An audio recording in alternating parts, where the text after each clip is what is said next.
Okay, guys, today is Friday the 9th, and we're going to take some more notes on radicals. So if Miss Bentley, if you need to pause this and let them get out their notes, then go right ahead. You may need to pause it a few times throughout the video just to let them catch up. But yesterday you should have taken notes on a foldable and get all of the properties of exponents and radicals. And then today we're just going to talk about two things: rationalizing the denominator and solving radicals. So, your first example, if you get a square root of 3 on the bottom, like so, then we just need to multiply the top and the bottom by the square root of 3. So on the top we get 5 square root of 3. On the bottom we get 2 times the square root of 9, which is 6. That will eliminate the radical on the bottom. Here, if we end up with a cubed root in the denominator, then if we multiply the top and the bottom by the cubed root of 5, we get the cubed root of 25. And that does not rationalize the denominator. You still have an irrational number because the cubed root of 25 doesn't do anything for us. So if I multiply it one more time, now I have the cubed root of 125, which is 5. And then on the top I get 2 times the cubed root of 25. So that's how you would rationalize a cubed root. Sometimes you end up with something that looks like this. In the denominator I have 3 plus the square root of 7. An easy way to get rid of this is multiplying by what we call the conjugate. Conjugate, you just flip the inside sign there. And when I multiply the top and the bottom by 3 minus square root of 7, on the top I distribute the 2. And on the bottom, if I FOIL this, you'll see that 3 times 3 is 9. The outside is a negative 3 square root of 7. The inside is a positive 3 square root of 7. And then last times last, I get a negative square root of 49, which is a negative 7. Work all that out. I get a 2. Since the 2 goes into the 6 and the negative 2, I end up with a 3 minus the square root of 7. So that will help you rationalize the denominator because we can't have an irrational number in the denominator. So there's a few steps to take care of that. Now let's talk about solving.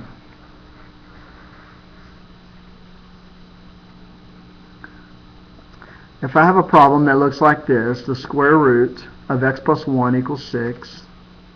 To get rid of the square root, I just need to square both sides.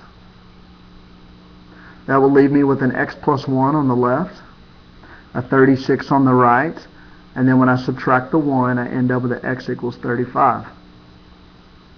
It's very important that you check all of your answers here because you're going to see some problems that have what we call extraneous solutions. If I plug the 35 back in, I get the square root of 35 plus 1, which is 36. The square root of 36 is 6. So it checks. On the next one here, example 5, I had the square root of x plus 6 with a plus x on the outside equals 14. We want to isolate this radical first before we can get rid of it. So if I subtract the x, I end up with a 14 minus x. When I square both sides, I get x plus 6 on the left, and then 196 minus 28x plus x squared on the right. Combine like terms and set it equal to 0. And then it factors to x minus 10 times x minus 19. So my two solutions are a positive 10 and a positive 19. And then you'll notice when I check both of those, the 10 checks out, where over here the 19 doesn't. I get a square root of 25, which is 5. 5 plus 19 is 24. 24 does not equal 14. That's what we call an extraneous solution. Sorry, I hole punched right through that word. extraneous solution. So your only true solution is 10. So that's why I boxed the 10. Now I'm going to flip it over. I have two more problems for you that I want you to see. Example 6, I have the square root of x minus 8 minus the square root of x equals a negative 2. So I'm going to add the square root of x to the right side, and then I'm going to square both sides. By squaring the square root of x minus 8, I get x minus 8. And by squaring this, pay close attention, I'm foiling square root of x minus 2 times square root of x minus 2, just like so. So square root of x times square root of x is x. The outside is a negative 2 square root of x. The inside is a negative 2 square root of x. So when I add those together, I get a negative 4 square root of x. And then negative 2 times negative 2 is a positive 4. And then here you can see I subtract the 4 from both sides. I subtract the x from both sides. So we've got some things that cross out here.